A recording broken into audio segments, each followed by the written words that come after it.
काय योगायोगाची गोष्ट आहे बघा.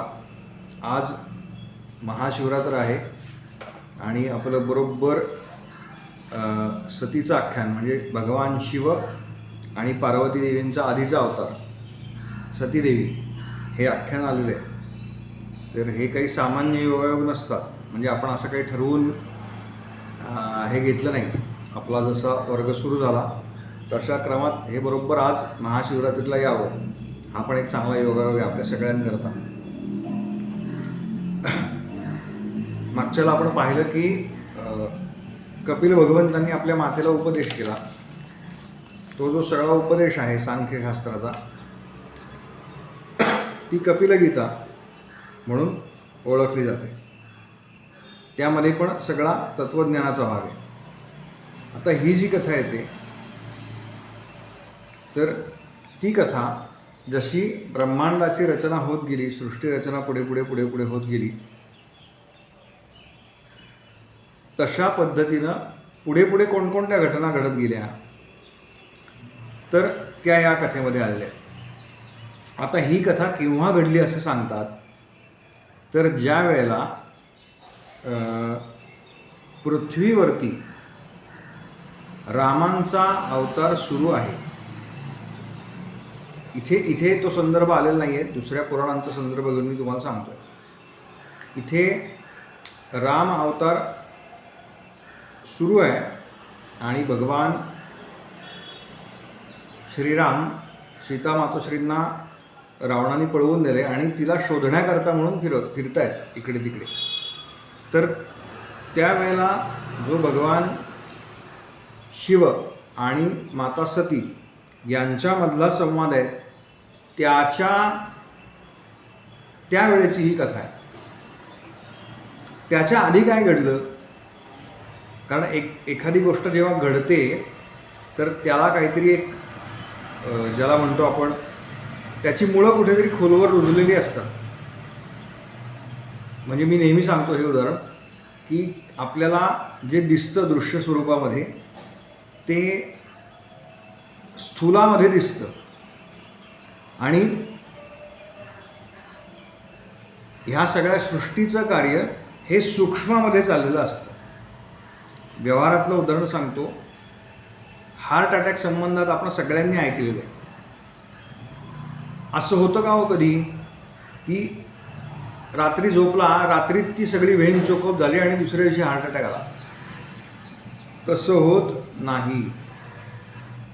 सूक्ष्मामध्ये अनेक महिने किंबहुना अनेक वर्ष, डॉक्टर म्हणतात की अहो हे 4-5 वर्षापूर्वीचं दुखणं आहे, याच्या आधी तुम्हाला जाणवलं नाही का? जेव्हा धाप लागते किंवा त्याचे जे काही चिन्ह आहेत ती जाणवत असतात, पण आपण त्याच्याकडे दुर्लक्ष करतो. तसं हे जे प्रकृतीचं सगळं कार्य आहे हे सूक्ष्मामध्ये चालतं. म्हणजे हळूहळू हळूहळू हळूहळू तिथे त्या गोष्टी डिपॉझिट होतात, साठल्या जातात. ते आपल्याला दिसत नाही कारण आपल्याला सूक्ष्मातलं कळत नाही, पण त्याचा परिणाम जो स्थूलामध्ये येतो हार्ट अटॅक रूपाने तो आपल्याला जाणवतो. म्हणजे त्याची रिॲक्शन जेवढी मोठी असते केवढी मोठी, जेवढं सूक्ष्मातलं काम अधिक छोटं छोटं, म्हणजे सूक्ष्मातलं काम जेवढं मोठं असतं तेवढं स्थूलातला त्याचा जो एंड रिझल्ट आहे तो मोठा असतो. सतीदेवींचं हे जे आख्यान आहे त्याची मुळं ही अनेक काय म्हणू आपण कोट्यावधी वर्ष किंवा हजारो वर्ष, शेकडो वर्ष आधी कुठेतरी रुजू झालेली आहेत आणि त्याचा परिणाम म्हणून हे सगळं झालेलं आहे. प्रसंग असा घडला की दक्ष प्रजापती जे आहेत त्यांची एक कन्या सती ही भगवान शिवांना अर्पण केलेली आहे. शिवजी आणि सती, पार्वती देवींचा आधीचा अवतार म्हणजे सतीदेवी.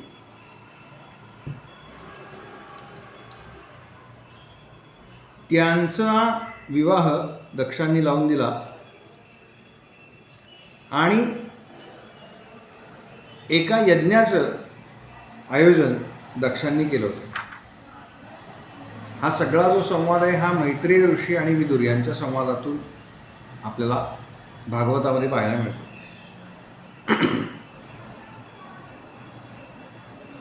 यज्ञाच्या आयोजनामध्ये आता जसं देवदेवक मानलं जातं तसं पूर्वीच्या काळामध्ये प्रत्यक्ष देव त्या ठिकाणी उपस्थित राहायचे, त्यांच्यामध्ये चर्चा व्हायच्या आणि मग तो यज्ञ संपन्न केला जायचा. या यज्ञाला दक्षांनी सगळ्यांना बोलवलं. ब्रह्मदेव आहेत, भगवान महाविष्णू आहेत, शिवजी आहे, इंद्र आहे, बाकी सगळ्या देवतागण आहेत. सगळेजण येऊन बसले आणि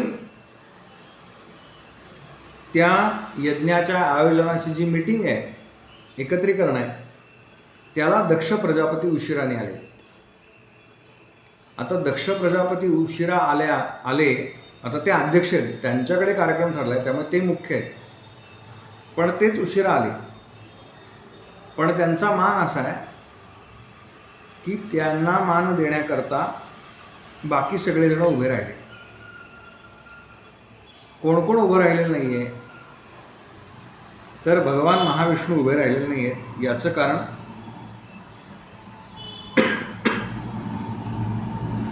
दक्ष हा महाविष्णूंची आराधना करतो, त्यामुळे त्या अर्थानं महाविष्णूंनी उभे राहिले नाही याचा काही त्याला फरक पडला नाही.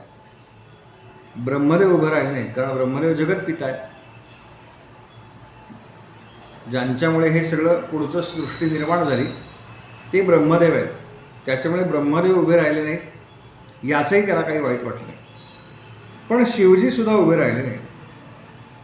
याचं कारण हे सगळेजण येऊन बसले आणि दक्षांना यायला वेळ आहे. या काय आपण म्हणू 2 मिनटं उशीर झाला, 3 मिनटं उशीर झाला, या कालावधीमध्ये शिवांचं ध्यान लागलं आणि त्या ध्यानामुळे शिवजी उठले नाही.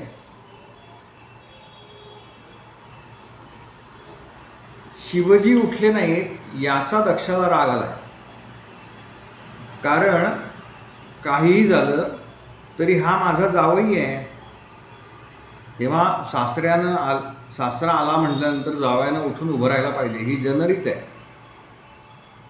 ते शिवांनी केलेलं नाही आहे, ते शिवांनी सांभाळलेलं नाही आहे. याच्यामुळे दक्षाला अत्यंत क्रोध आला. त्या यज्ञाचं जे काही आयोजन होतं त्याच्याबद्दलची बोलणी सुरू आहेत आणि अचानक दक्षाने हा विषय सुरू केला.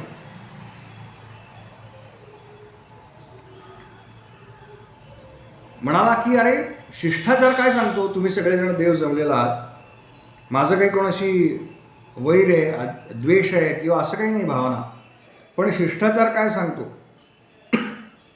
की आपल्यापेक्षा कोणीही मोठं आलं तर आपण उठून उभं राहावं, त्याला नमस्कार करावा, हा व्यवहार आहे. पण हा शिव यानं आत्ता जी लोकरीत आहे, जो व्यवहार आहे तो पाळला नाही. उठून उभा राहिला नाही, मला नमस्कार केला नाही. आपण समजा अगदी कोणी आलं आपल्याकडे तर आपण हसून स्वागत करतो बघा, तेही केलं नाही. वाणीनं मला काही म्हटलं नाही. म्हणजे हा कसा आहे म्हणाले, हा वास्तविक याचं नाव शिव आहे पण अशिव आहे. माझी इच्छा नव्हतीच तरीसुद्धा ब्रह्मदेवांच्या सांगण्यावरून मी माझी कन्या याला दिली. पण हा कसा आहे, मग इथे भरपूर मोठं शिवांचे आभाडे काढलेत या दक्षाने. हा अपवित्र आहे, अशिव आहे. याचं नाव फक्त शिव आहे पण हा वास्तविक अशिव आहे.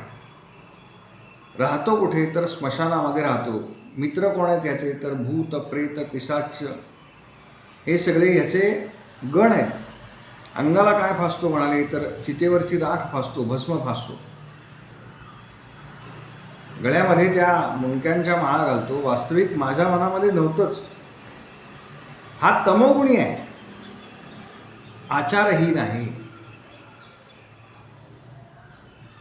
ब्रह्मदेवांच्या सांगण्यावरून केवळ मी याला माझी सुंदर अशी कन्या दिली अशा पद्धतीने त्यानं शिवांची निंदा केली आणि मी इथून पुढे याला कोणत्याही यज्ञाचं आमंत्रण देणार नाही असं सांगितल्यावरती शिवजी शांत आहेत बरं का. पण शिवांचा जो प्रमुख गण आहे ज्याचं नाव आहे नंदी, तो म्हणाला की दक्षा, तू हे जे शिवांबद्दल सगळं बोलतोयस, वास्तविक तुला त्यांचं खरं स्वरूप माहिती आहे तरीसुद्धा तू अशी वल्गना करतोयस. तुला तुझं हे काय, तू ज्या तोंडाने हे बोलतोयस ना ते तोंड तुटून पडेल. त्याचा मतितार्थ असा आहे की तुझी बुद्धी भ्रष्ट होईल, तुझं तोंड गळून पडेल किंवा ते राहणार नाही हे व्यवहारामध्ये आपल्याला कळण्याकरता, पण तुझी बुद्धी भ्रष्ट होईल. झालं, दक्ष त्या यज्ञातून निघून गेला, शिवजी निघून गेले, तो यज्ञ काही झाला नाही, प्रत्येक देव आपापल्या जागी निघून गेले. ह्याला बराच काळ लोटला, काही 100 वर्ष झाली आहेत. पण शिवांनी एका शब्दानेही आपल्या पत्नीकडे म्हणजे सतीकडे हे याची वाच्यता केलेली नाही. त्यानंतर पुन्हा एका यज्ञाचं आयोजन या दक्षाने केलं, वाजपेय नावाचा यज्ञ आणि त्याच्यानंतर बृहस्पतीसव असा यज्ञ, अशा 2 यज्ञांचं आयोजन केलं. आता या यज्ञाला त्यांनी कोणाकोणाला बोलवलं आहे तर त्यांनी शिव सोडून सगळ्यांना बोलवलेलं आहे. आणि त्या यज्ञाला जाण्याकरता म्हणून काही देवस्त्रिया विमानामध्ये बसून या दक्षाकडे चालल्या. त्यावेळेला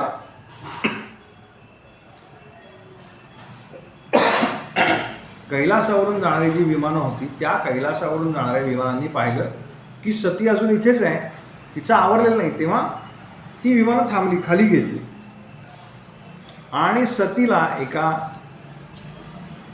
देवस्त्रियेने विचारलं, काय ग सती, अगं तुम्ही अजून तयार नाही झालात, तुम्ही येणार नाही का? तर आता लक्षात घ्या, ज्या वेळेला असं आपल्याला कोणीतरी विचारतं तर त्यावेळेला त्याचा हेतू शुद्ध असेलच असं नाही. तो जो हेतू आहे तो सतीच्या लक्षात आला की हे कुठेतरी चालले आहेत, पण अशा ठिकाणी चालले आहेत की कदाचित आपल्याला बोलवलं नाही आणि ही मुद्दाम आपल्याला विचारते. तेव्हा सती काहीच बोले ना सुरुवातीला. तेव्हा ती म्हणाली, अगं तुझ्या वडिलांकडे मोठा यज्ञ आहे ना, तुम्हाला बोलवलं असेल ना, तुम्ही जाणार ना सगळे. तेव्हा सतीच्या लक्षात आलं की आपल्या वडिलांकडे असा यज्ञ आणि कदाचित आपल्याला बोलवायचं राहून गेलं असेल. तेव्हा ती म्हणाली, अगं हो आमचं झालंच आहे, आम्ही आवरतोच होतो, आता आम्ही निघणार आहोत. असं म्हणून सतीनं ती वेळ मारून दिली आणि सती भगवान शिवांना सांगायला आले की दक्ष प्रजापतींकडे एका फार मोठ्या यज्ञाचं आयोजन चालू आहे. तेव्हा तुमच्या कानावर ही बातमी आली असेल भगवान, सगळ्या देवता तिकडे चालल्या, तर आपण सुद्धा तिकडे जाऊ. म्हणजे या निमित्ताने माझ्या मातेची भेट होईल, माझ्या भगिनी ज्या आहेत त्या सगळ्यांची भेट होईल. तिथे पहिल्यांदा शिवांनी, म्हणजे दीर्घकाळ मध्ये गेला आहे बरं का, आणि तिथे पहिल्यांदा भगवान शिवांनी सतीला असं सांगितलं की मागे एका यज्ञाकरता जेव्हा त्याचं आयोजन झालं होतं त्यावेळेला आम्हाला बोलवलं होतं, पण त्यावेळेला असं घडलं सती,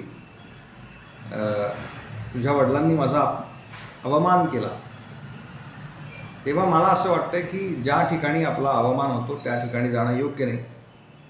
तर या यज्ञाला आपण काही जायला नको. आणि दुसरं म्हणजे आपल्याला बोलवणं नाही आहे. असं करून समजा बोलवणं पाठवलं असतं तरी आपण गेलो असतो, पण आपल्याला बोलवलं नाही. तेव्हा सती म्हणते की काही काही जागा अशा आहेत की जिथे न बोलवता सुद्धा गेलं पाहिजे. 3 जागा अशा आहेत महादेवांना सांगते ती. एक म्हणजे आपघर, दुसरं म्हणजे बापघर आणि तिसरं म्हणजे गुरुघर.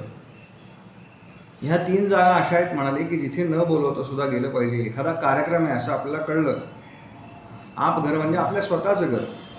स्वतःच्या घरी जेव्हा कार्यक्रम असतो तेव्हा काही आपल्याला कोणी आमंत्रण देत नाही, आपण स्वतःहून ते कार्य करतो.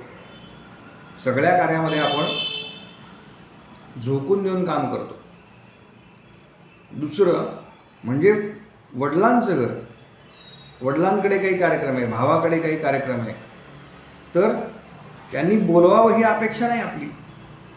आपल्याला कळलं कदाचित काय म्हणतात त्याला, चुकून राहिलं असेल, तेव्हा त्यांच्याकडे आपल्याला गेलं पाहिजे, कारण ते माझे वडील आहेत. आणि गुरुघर, गुरूंनी काही बोलवणं पाठवलं पाहिजे नाही शिष्याला असं नाही आहे, तर शिष्यानी स्वतःहून जाऊन गुरूंच्या ठिकाणी सेवा केली पाहिजे.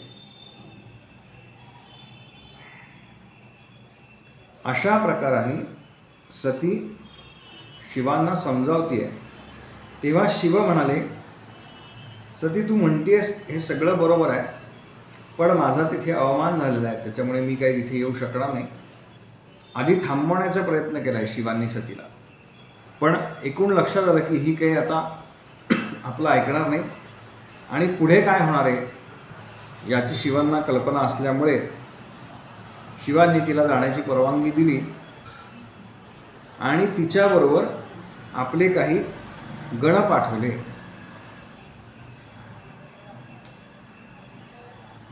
शिव सांगतात, हे प्रिये, ज्या प्रजापतींनी यज्ञात माझा काहीही अपराध नसताना माझा तिरस्कार केला होता, पण तरीसुद्धा तो दक्ष तुझा पिता असल्यामुळे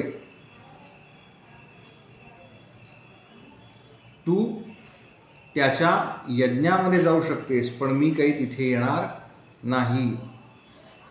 पण मी तुला सांगतो की तुला त्याच्याकडून योग्य वागणूक मिळेल अशी कोणतीही अपेक्षा तू ठेवू नकोस. तू जर आत्ता माझं ऐकलंस आणि तिथे गेली नाहीस तरच तुझं हित आहे. कारण एखाद्या व्यक्तीकडून जेव्हा आपला अपमान होतो तेव्हा तो अपमान हे त्याच्या मृत्यूचं कारण ठरतं. तेव्हा तो तत्काळ त्याच्या मृत्यूचं कारण ठरतो. बघा,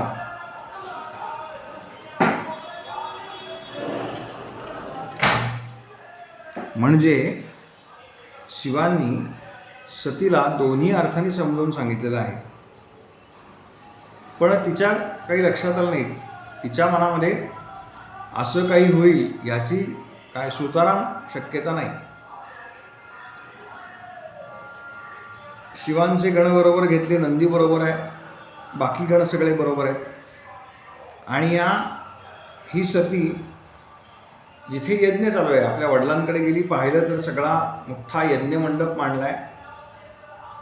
त्या यज्ञमंडपामध्ये ठिकठिकाणी जे काही मांडणी केली आहे तिला माहिती आहे, ती लहानपणापासून अशा प्रकारचे यज्ञ बघते, त्यामुळे तिला माहिती आहे कुठून जायचं कुठून जायचं नाही. अनेक ब्राह्मण त्या यज्ञामध्ये मंत्रपठण चालू आहे. मुख्य यज्ञ जो आहे त्या यज्ञमंडपामध्ये ती गेली आणि तिथं तिनं पाहिलं दरवाजावरती आपले वडील उभे आहेत. आता स्वाभाविकपणे आपली कन्या आल्यानंतर वडिलांना आनंद व्हावा, पण दक्षाने काय केलं तर दक्षाने तोंड फिरवलं, तिचा अपमान केला. बरं, त्यानं केलं असं नाही, त्यानं त्याच्या पत्नीला म्हणजे सतीच्या आईला सुद्धा हे सांगितलंय आणि बहिणींना सुद्धा सांगितलं आहे. पण शेवटी असं आहे की कितीही वडिलांचं आणि मुलीचं भांडण असलं तरी आई आणि मुलगी आणि बहिणी यांच्यामधला नातेसंबंध हा वेगळा असतो. त्याच्यामुळे बहिणींनी तिचा काय स्वागत केलं हसून, आईनं स्वागत केलं हसून, परंतु तिच्या लक्षात आलं की हे वरवरचं आहे सगळं, ज्याला आपण तोंड देखल्या स्वागत म्हणतो तसं आपलं झालेलं आहे. आणि ती त्या यज्ञमंडपात फिरते. ठीक आहे म्हणाले, मला शिवांनी सांगितलं की असं असं झालं आहे, आणि म्हणून ती त्या यज्ञमंडपामधनं फिरत असताना तिनं पाहिलं की जी आसनं मांडली आहेत, म्हणजे यज्ञामध्ये देवतांना आवाहन करतात. पूर्वीच्या काळामध्ये आवाहन केल्यानंतर ते देव त्या ठिकाणी प्रगट व्हायचे आणि त्यांचा आविर्भाव घेऊन जायचे.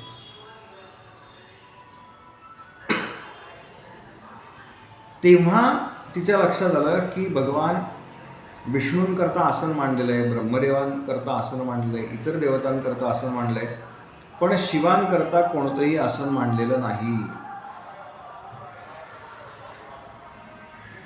हे पाहिलं आणि तिच्या लक्षात आलं की माझ्या वडिलांच्या मनामध्ये माझ्या यजमानांबद्दल किती भेद आहे, किती पराकोटीचा भेद आहे.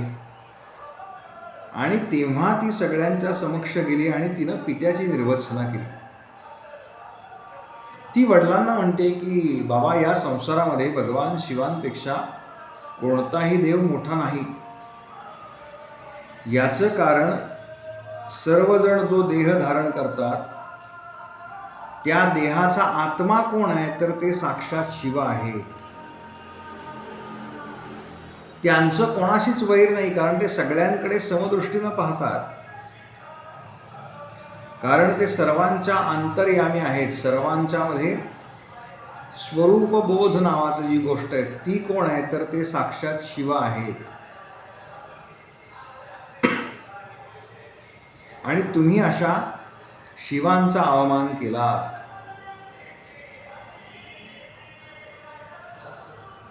तेव्हा मला आता इथे थांबणं शक्य होणार नाही. मला वाटलं होतं की तुम्ही त्यांना बोलवलं नाहीत म्हणजे तुमचं काही मतभेद आहेत, मतभेद हे दूर करता येतील, पण मनभेद दूर करता येणार नाहीत.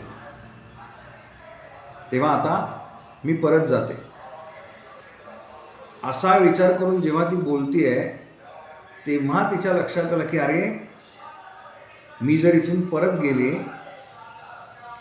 तर मला सासरी जाऊन पुन्हा जो शिवांबरोबर संसार करायचा आहे तो संसार करत असताना मला शिवजी दक्ष कन्या किंवा दाक्षायणी, दक्षकुमारी अशी हाक मारतात. आणि ते जेव्हा जेव्हा मला दाक्षायणी अशी हाक मारतील तेव्हा तेव्हा मला काय आठवेल, तर माझ्या वडिलांनी माझ्या यजमानांचा केलेला अपमान आठवेल. मला त्याचा खेद होईल की मी या दक्ष प्रजापतींची कन्या आहे म्हणून मी या देहाचा त्याग करते. तिनं काय केलं, तिनं योगाग्नीनं तिथे जे कुंड होतं, हवन कुंड, त्याच्यामध्ये आपला देह समर्पित केला आणि तो भराभरा पेटतोय, अर्धवट जळलाय तो देह. आणि ही बातमी सतीनं आपला देहत्याग केला, ही बातमी देवर्षी नारदांनी भगवान शिवांपर्यंत पोहोचवली. तिथे तोपर्यंत युद्ध झालंय छोटंसं. या सगळ्या दक्षाची सेना आणि शिवगण सगळे, त्यांच्यात एक युद्ध झालंय. बघा काय दुर्दैव आहे की त्या आपली मुलगी आपल्या डोळ्यासमोर देहत्याग करते आहे आणि अहंकारापोटी तिचे वडील, आई, बहिणी हे कोणीही तिला थांबवत नाही आहेत. म्हणजे आज जे आपण पाहतो ना की समाजामध्ये कशा प्रकारे वडील आपल्या मुलीला मारतात, आपण बातम्या वाचतो या सगळ्याच्या. असाच प्रकार अहंकारापोटी शेकडो वर्ष, हजारो वर्ष पूर्वी घडलाय, त्याचं हे उदाहरण आहे. देवर्षी नारदांनी शिवांपर्यंत ही बातमी दिली की असं असं झालंय, तुमच्या सेनेचा पराभव झाला. कारण मोजकी सेना पाठवली होती, शिवांना काही युद्ध होईल असं नव्हतं डोक्यामध्ये. आणि तिथे शिवांनी आपली एक जटा उपटली आणि ती जटा जमिनीवरती आपटली. त्याच्यातून वीरभद्र उत्पन्न झाला. अग्नी जसा यज्ञातून वर जाणारा अग्नी असतो, तसा हा वीरभद्र अग्निस्वरूपामध्ये होता, तेज स्वरूपामध्ये होता, काळा कभिन्न, पण शिवांसारखाच अवतार. जटा सोडल्या आहेत, मोठा जटाभार डोक्यावरती आहे, दाढी वाढलेली आहे, अत्यंत उग्र आहे. त्यांनी भगवान शिवांना नमस्कार केला आणि म्हणाला, काय आज्ञा आहे, काय करू. तेव्हा शिवांनी सांगितलं की तू माझा पार्षद आहेस, मुख्य पार्षद या सगळ्या घटनेकरता. तेव्हा तू जा आणि त्या दक्षाच्या यज्ञाचा विध्वंस करून टाक. शिव आता क्रोधाने संतप्त आहेत आणि ही सगळी मोठी सेना घेऊन, वीरभद्राची मोठी सेना आहे, ही सगळी सेना घेऊन हा वीरभद्र त्या दक्षाच्या यज्ञामध्ये आला. त्याने त्या यज्ञाचा प्रचंड मोठा विध्वंस केला.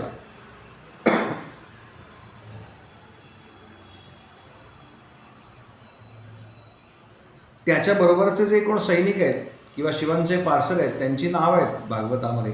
कुणी कुणी काय काय केलं, कुणी कुणी काय काय केलं. काहींनी त्या यज्ञाची भांडी फोडली, जे काही तूप ज्याच्यात ठेवलं असतं, दूध ठेवलं असतं, हवनीय द्रव्य ठेवलेले असतात, ते फोडलं. काहींनी त्या यज्ञामध्ये लघवी केली, मूत्रविसर्जन केलं. काहींनी त्या यज्ञवेदीच्या दोऱ्या होत्या त्या तोडल्या. मणिमान नावाचा वीरभद्राचा सहाय्यक आहे, त्यानं भृगु ऋषींना बांधलं. वीरभद्राने प्रजापती दक्षाला कैद केलं. अशा प्रकारे एक एक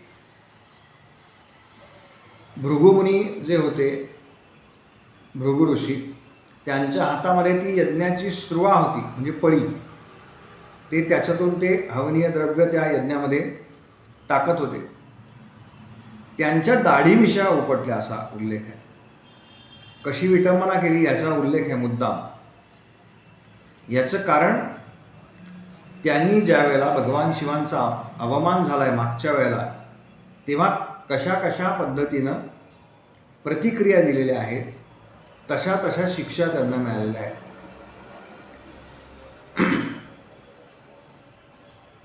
भृगुमुनींची दाढी आणि मिशी उपटली याचं कारण ज्या वेळेला दक्ष प्रजापतींनी भगवान शिवांचा अवमान केला, त्यावेळेला हे भृगुमुनी आपल्या दाढी मिशांना पीळ देत होते. म्हणजे आपण म्हणतो ना, एखाद्याचा उपहास करायचा आहे तर आपण छदमी हसतात बघा लोक काही, किंवा मुद्दाम व्यवहारामध्ये जे बघतो आपण ते. भग नावाची देवता आहे, त्या देवतेचे डोळे काढले. का? कारण ज्या वेळेला हा दक्ष प्रजापती शिवांची अवज्ञा करत होता, अवमान करत होता, त्यावेळेला ह्या भगदेवतेनी डोळ्यांनी खूण करून त्याला प्रोत्साहन दिलं होतं.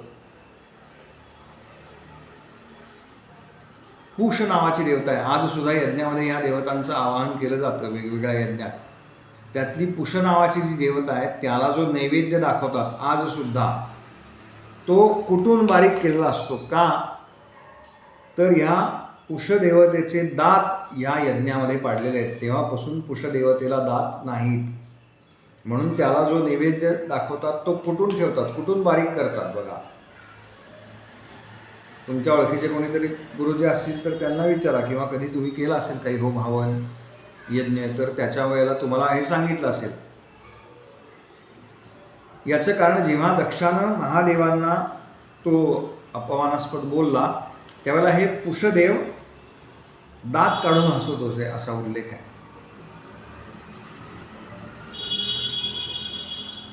आणि नंतर त्यानं काय केलं, या दक्षाला जिथे यज्ञ पशु बांधतात, यज्ञीय पशु जिथे बांधतात तिथे बांधलं आणि त्याचं मुणकं धडा वेगळं केलेलं आहे.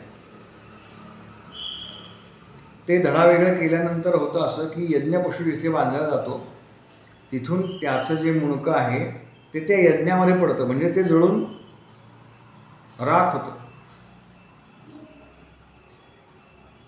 अशा प्रकारे ह्या सगळ्या यज्ञाचा विध्वंस करून हे सगळे कैलास पर्वतावरती पुन्हा परत आले.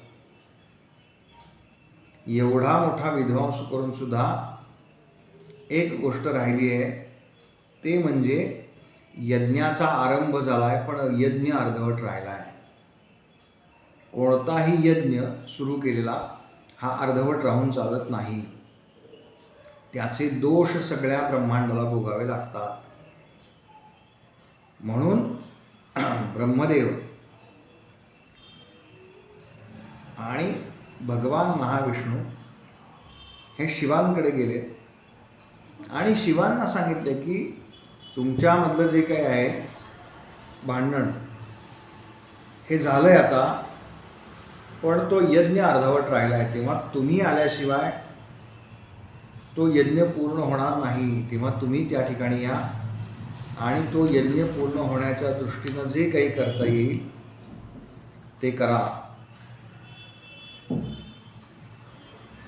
आणि तिथे त्या यज्ञाच्या ठिकाणी भगवान शिव उपस्थित झाले. त्यांनी पाहिलं की सगळं अस्ताव्यस्त पसरलेलं आहे. बरं, यज्ञ ज्यानं सुरू केला, जो यजमान आहे तो पाहिजे ना यज्ञ पूर्ण करण्याकरता, कारण यजमानाच्या हातूनच ती सगळी पूर्ण होती आणि हे होतं. पण तोच नाही आता. आणि दक्ष प्रजापती जो आहे त्याचं मुणकं उडालंय, डोकं उडालंय. तेव्हा ज्याला मुखच नाही तो कसा काय यज्ञ करेल? मुळात त्याला आधी जिवंत केलं पाहिजे. तेव्हा शिवांनी असं सांगितलं की याला बकऱ्याचं डोकं लावा आणि मित्र नावाची जी देवता आहे, भगवान सूर्यनारायणांचं एक नाव जे आपण घेतो, ओम मित्राय नमः, ती मित्र नावाची देवता आहे.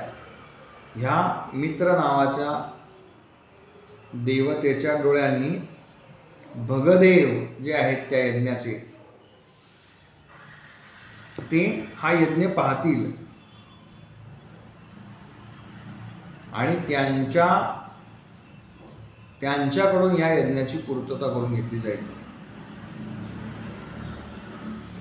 बकऱ्याचं मुणकं आणलं, डोकं आणलं, तो जो यज्ञीय पशु होता, आणि ते दक्ष प्रजापतीच्या शरीरावरती, धडावरती लावलं आणि भगवान शिवांनी फक्त त्याच्याकडे कृपा कटाक्षाने पाहिलं तर तो जिवंत झाला. एवढं सगळं झाल्यावर त्याला आता आपण आजच्या भाषेत म्हणू अक्कल आली. तेव्हा तो शिवांना म्हणाला की मी तुमचा अपराधी आहे, पण मला शिक्षा करून तुम्ही माझ्यावरती अनुग्रहच केला. याचं कारण यामुळे लोक आता म्हणजे एवढ्या मोठ्या शिक्षेनंतर तरी लोक सुधारतील की ते आता बरं वागायला लागतील.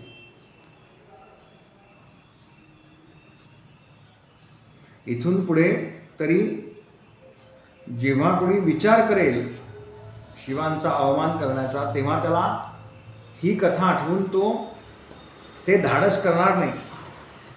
कारण त्याला त्याचं अंतिम फल काय आहे हे हे लक्षात येईल. याचा परिणाम काय होतो अंतिमतः हे त्याच्या लक्षात येईल. आणि मग एक एक जे मारले होते यज्ञामध्ये त्यांच्याकडे शिवांनी पाहिलं, ते पूर्ववत जिवंत झाले. आणि आता यज्ञ पूर्ण झाला आहे, पण शिव त्या यज्ञकुंडाच्या बाजूला असं पाहतायत की आपल्या पत्नीचं म्हणजे देवी सतीचं अर्धवट जळलेलं धड आहे,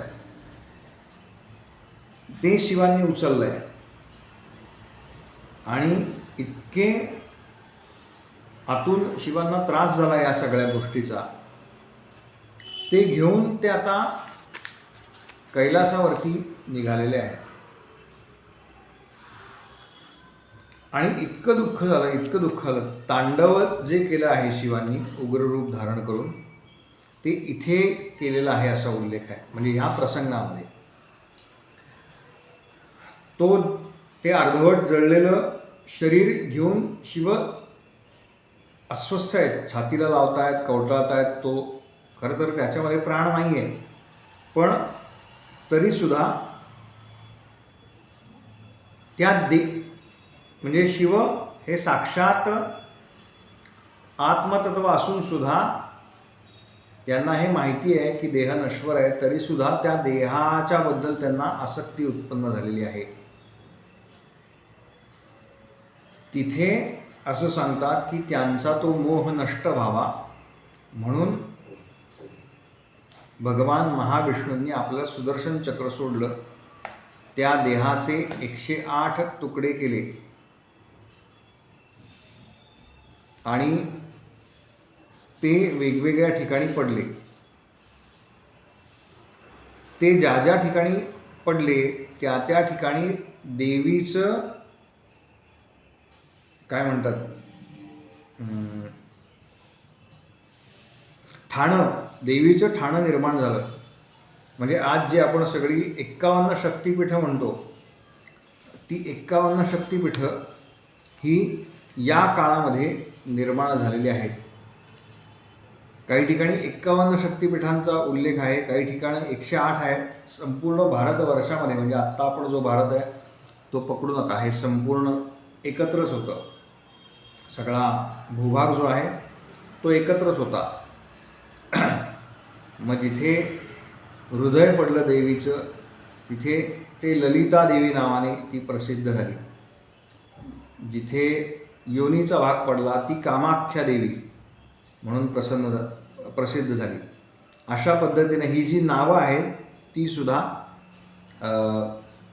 त्या देवीचा तो भाग त्या ठिकाणी पडला आणि त्यातून ती शक्तिरूपानं पुन्हा प्रकट झाली.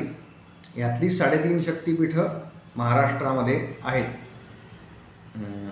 कोल्हापूर, तुळजापूर, माहूर आणि वणी असं हे 3.5 शक्तिपीठं जी महाराष्ट्रात आहेत ती मानली जातात. तो यज्ञ पूर्ण झाला आणि सतीनं जो देहत्याग केला होता, पूर्व शरीर जे धारण केलं होतं त्या शरीराचा त्याग करून तिनं पुढच्या जन्मामध्ये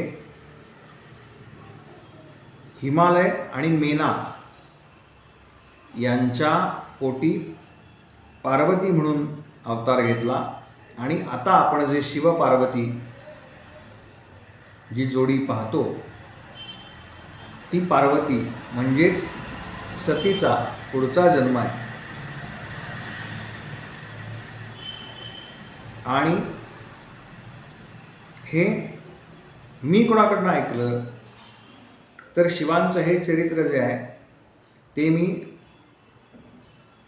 भगवान बृहस्पतींचे शिष्य उद्धव यांच्याकडून ऐकलेलं आहे.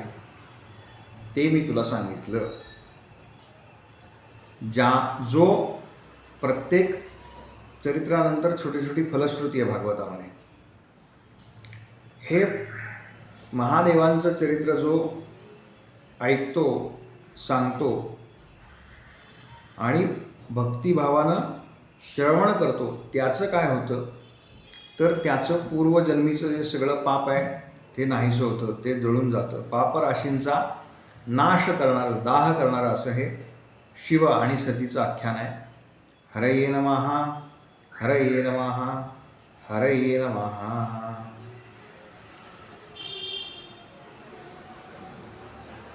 अशा पद्धतीनं भागवतामध्ये सतीदेवी आणि भगवान शिव यांचं आख्यान येतं. त्याच्यानंतर जी कथा येते ती ध्रुवाची कथा येते. ती आपण पुढच्या वेळेला पाहू. कोणाला काही शंका असतील, प्रश्न असतील तर विचारा.